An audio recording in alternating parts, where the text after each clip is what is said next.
Hey everybody, this is a piece by Norman Geras.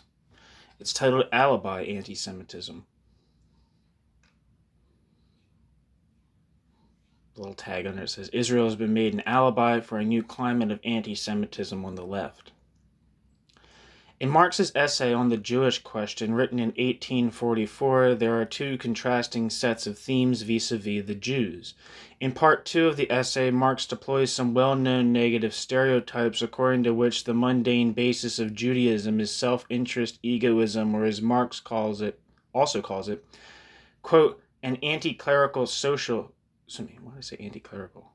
Is there clerical around here? I don't know. Marx also called it, quote, an anti-social element, end quote. The worldly religion of the Jew is huckstering and the Jew's jealous God, quote, in face of which no other God may exist, end quote, is money. The emancipation of the Jews is said by Marx to be equivalent to the emancipation of mankind from Judaism. Part 1, on the other hand, represents a version of secular democracy in which the Jews, like any religious or other particularistic grouping, may retain their religion and their separate identity consistently with the state itself, rising above such particularisms and rendering these politically irrelevant.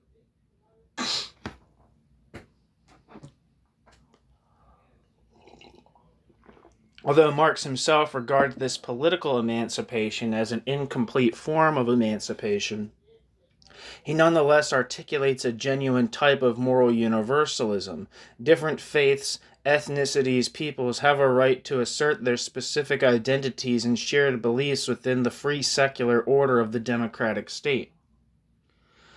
The distinctions between such groups just cease to have a political bearing. Marx does not extend this argument beyond the single text to the global arena, that not being part of the discursive context, but the correlate at international level of what he argues in part 1 of On the Jewish Question is today embodied in the notion of a right of nations to self-determination, as affirmed in Article 1.2 of the United Nations Charter. The contrasting themes of Marx's essay may be taken as emblematic of the state of affairs obtaining today between Jews and the left. It is not difficult to understand the long affinity there has been between them. Common traditions of opposition to injustice, the commitment within liberal and socialist thought to ideals of equality, whether this is equality under the law or equality in substantive economic terms. Opposition to racist and other similar types of prejudice. These things have long served to attract Jews to organizations and movements of the left, and they still do. Israel as alibi.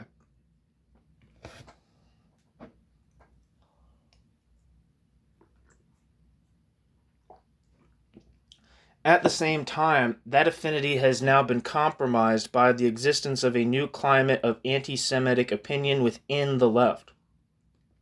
This climate of opinion affects a section of the left only and not the whole of the left. But it is a substantial section. Its convenient alibi is the state of Israel, by which I mean that Israel is standardly invoked to deflect the charge that there is anything of anti-Semitism at work.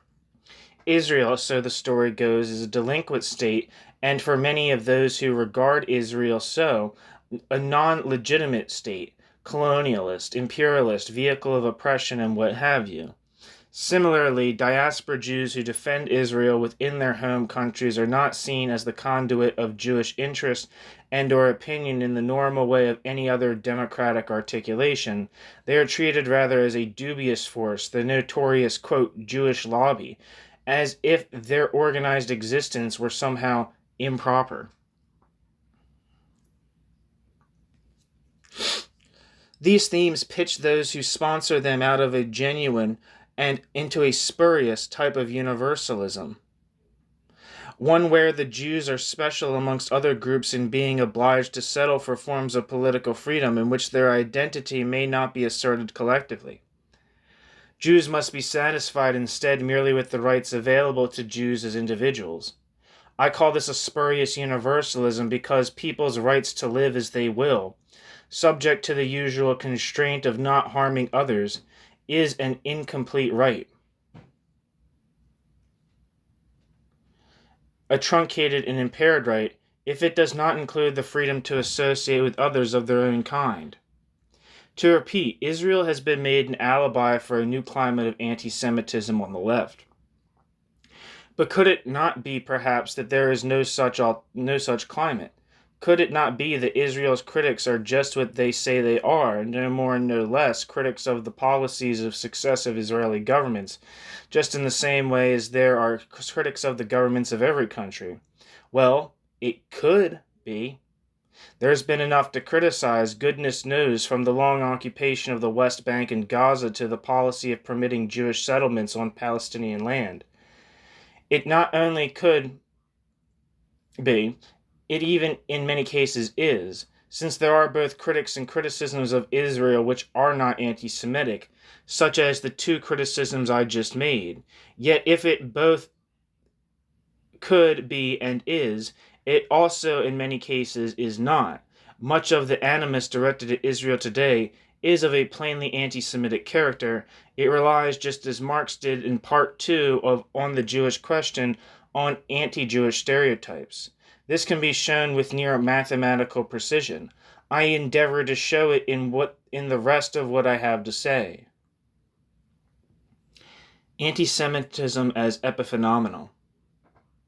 A first form of the Israel alibi for contemporary anti-Semitism is the impulse to treat such of the anti-Semitism as there is acknowledged by whomever to be, in Europe, in the Arab world, as a pure epiphenomenon of the Israel-Palestine conflict. One instance of this was the statement by film director Ken Loach in March 2009. If you don't know who Ken Loach is, he made a movie called When the Shakes the Barley, about the Irish War of Independence and this, I believe, the subsequent Civil War.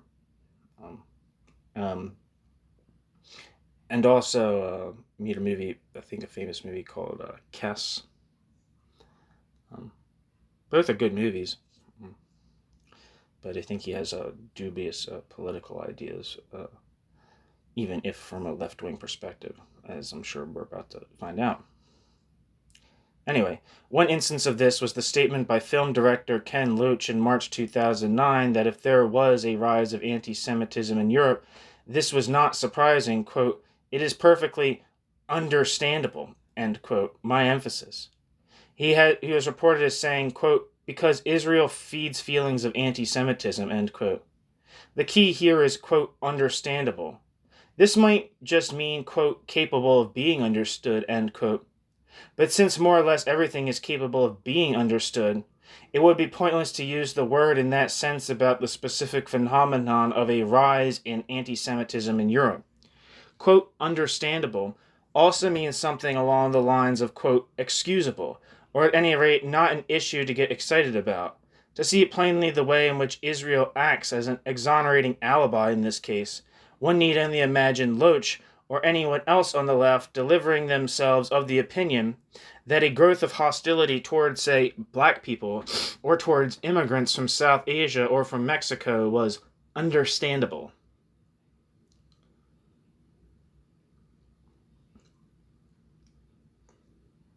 Another instance of this first form of the Israel alibi is provided by a thesis of Gilbert Achcar's concerning Holocaust denial in the Arab world.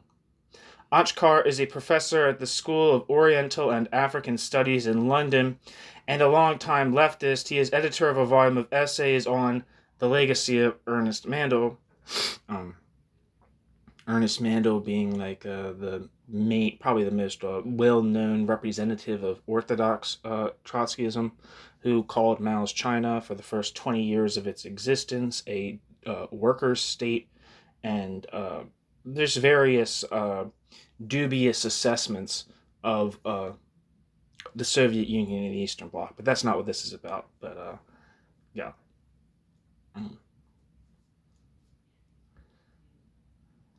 Anyway,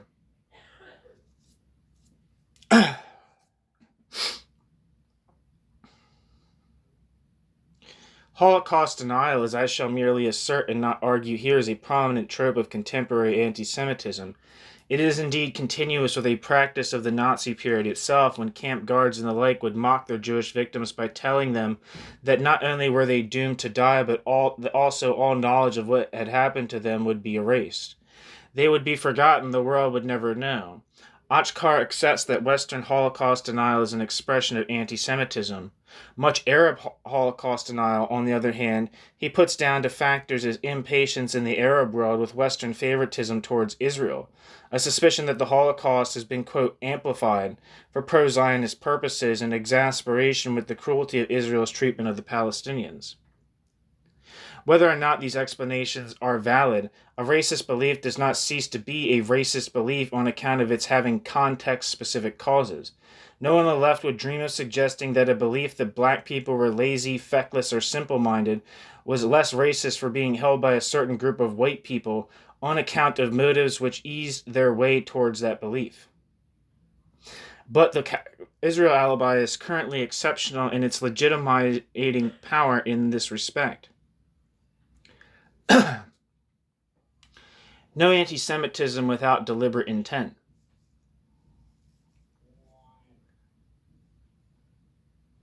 A second form of the Israel alibi for anti-Semitism is the plea that anti-Semitism should not be ascribed to anyone without evidence of active hatred of Jews on their part, without, that is to say, some clear sign of anti-Semitic intent. A well-known case of this second form arose with Carol Churchill's play 7 Jewish Children, following upon Israel's invasion of Gaza in 2008-9. This play puts into Jewish mouths the view that Palestinians are, quote, animals, and that, quote, they want their children killed to make people feel sorry for them. But there is no need to feel sorry for them, that we, the Jews, are the chosen people, and that it is our safety and our children that matter. In sum, that, quote, I wouldn't care if we wiped them out, end quote. I will not insist here on how this echoes the blood libel. It is enough that Churchill ascribes to the Jews, seeing themselves as chosen, murderous racist attitudes bordering on the genocidal. On the face of it, one would think this is a clear candidate for anti-Semitic discourse. Carol Churchill, however, disavowed that charge when it came from critics. Carol Churchill did so on the grounds of what one might call an innocent mind. No anti-Semitism had been intended by her. On the one hand, the blood libel analogy had not been part of her thinking when she wrote the play. On the other hand, those speaking the offending lines in it were not meant to be Jews in general, merely individual Israelis. Churchill is evidently innocent here of any memory of the figure of Shylock in The Merchant of Venice, long thought of, despite his being only one character, as putting Jews in a bad light. Churchill is innocent, too, of her own generalizing tendencies in naming her play 7 Jewish Children, and then linking the broad themes of the Jews as victims of genocide and as putative perpetrators of genocide in their turn.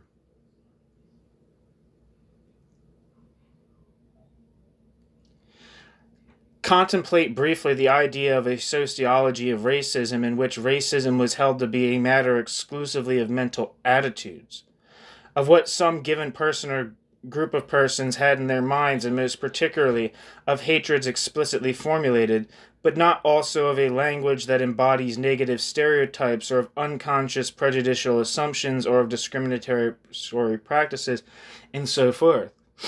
For no other kind of racism would such a narrowly conceived sociology be taken seriously even for a moment. A much more recent instance of the same thing is Günter Grass's poem, What Must Be Said.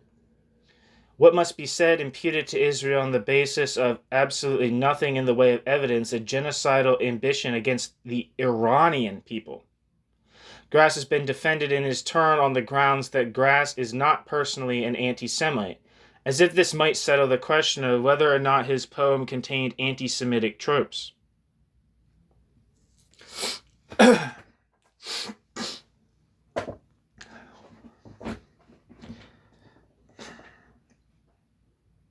Programmatic rhetoric. Grass's poem may serve also to introduce a third form of what I am calling alibi anti-Semitism. For the poem contains a reference to the quote loudmouth, president of Iran, Mahmoud Ahmadinejad, at once Holocaust denier and lead spokesman for removing Israel from the page of history. Like others for whom this is a central goal, the loudmouth president sometimes has benefit of the consideration that such talk is mere rhetoric, and so not to be treated as in earnest.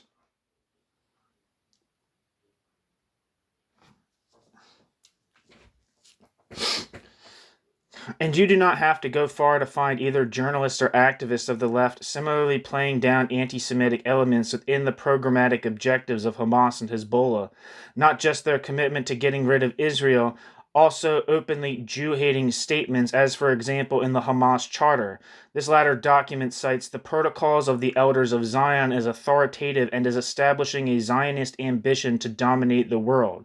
It has Jews hiding behind rocks and trees against the threat, which it celebrates, that Jews will in due course be killed.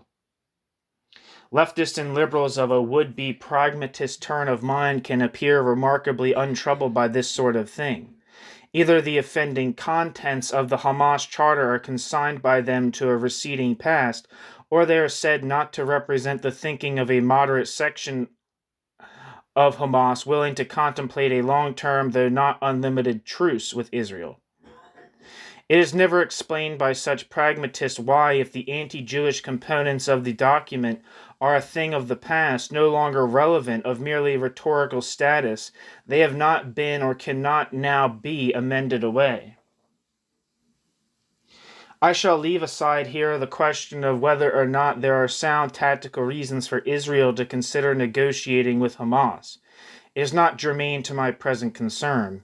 However, and as before, one should try to imagine a person of the left able to adopt a so casual and indulgent attitude to other openly racist discourses, able to treat them as merely rhetorical racism, while continuing to be held in respect within the left or liberal political milieu to which he or she belongs. It doesn't happen. Only Israel provides a pretext in that milieu for the mere rhetoric plea. By some convenient metonymy, people saying, quote, Jews may be taken really to mean, quote, Israel, and Israel today is fair game for being hated. A climate of complicity. The fourth and final alibi phenomenon I shall deal with is more oblique.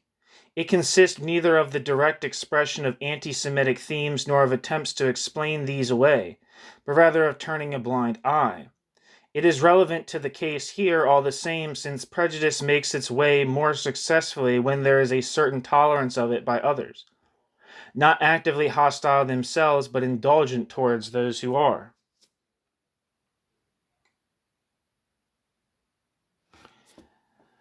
I will take as my example of this the Guardian newspaper today. This once great paper of British liberalism has now provided space on its opinion pages for the spokesman of Hamas. The contents of its programmatic charter notwithstanding, provides space on its letters page for philosophers justifying the murder of Jews, and provides space on its website for people who deploy well-known anti-Semitic themes, even while professing that they have nothing whatever against Jews. The Guardian is, as you would expect, on record as being vigorously opposed to racism, as, for example, when it referred in a leader of November 2011 to, quote, a message that is not heard often enough. That racism is never acceptable wherever it takes place, end quote. Instructive, in the light of that, is to examine how the paper reacted editorially to the Toulouse killings. On March 20th of this year, before the identity of the killer was known, and when it was assumed he was from the French far right, the Guardian echoed the sentiment I have just quoted from its November leader, saying that, quote, the bracket French Republic will come together in face of such an assault on its minorities, end quote. While cautioning against speculation about the killer's motives, it nonetheless allowed itself to allude to Sarkozy's lurch to the right, his claim of there, quote, being too many immigrants in France, end quote, and other such expressions of xenophobia. This may be seen as an instance of treating racism as unacceptable, quote, wherever it takes place, end quote. 2 days later, once it was known that the killer was Mohammed Merah, an Islamist jihadi who had said he wanted to avenge the deaths of Palestinian children, a second Guardian editorial endorsed Sarkozy in, quote, condemning any attempts to denigrate the French Muslim community by associating the French Muslim community with the mad crimes of a terrorist, end quote. And then added precisely nothing about the kind of ideas which might have been influential in Merah's willingness, not as a Muslim, but as an Islamist. Again, Muslim and Islamist aren't the same thing. And jihadi, to slaughter 3 Jewish children, quote, mad crimes of a terrorist, end quote, was all, and not so much as a breath about anti-Semitism. But the killing of Jewish children, even if to avenge the deaths of Palestinian children, is anti-Semitism of the most unadulterated kind. Those children were guilty of nothing and were killed by Merah because they were Jewish. A liberal newspaper committed to racism's never being acceptable anywhere can find the words to name the poison that is right-wing anti-immigrant xenophobia, which hopefully all agree is poison, but not the word for hatred of Jews. Incomprehensible. But for that familiar alibi, Israel as cause. Conclusion. It is a moral scandal that some few decades after the unmeasurable catastrophe that overtook the Jewish people in Europe, these anti-Semitic themes and ruses are once again respectable not just down there with the thugs, but pervasively also within polite society and within the perimeters of a self-flattering liberal and left opinion. It is a bleak lesson to all but those unwilling to see. The message of, quote, never again has already proved to have been too sanguine. Genocides still occur. We now know as well that should a new calamity ever befall the Jewish people, there will be, again, not only the direct architects and executants, but also those who collaborate, who collude, who look away and find the words to go with doing so. Some of these, dismayingly, shamefully, will be of the left. This is not a hopeful conclusion, but it is a necessary conclusion. The best of hope in politics must always be allied to a truthful realism. We need to know what we are up against. This is the text of a presentation by Norman Geras to the YIVO conference on Jews and the Left held in May 2012 in New York City.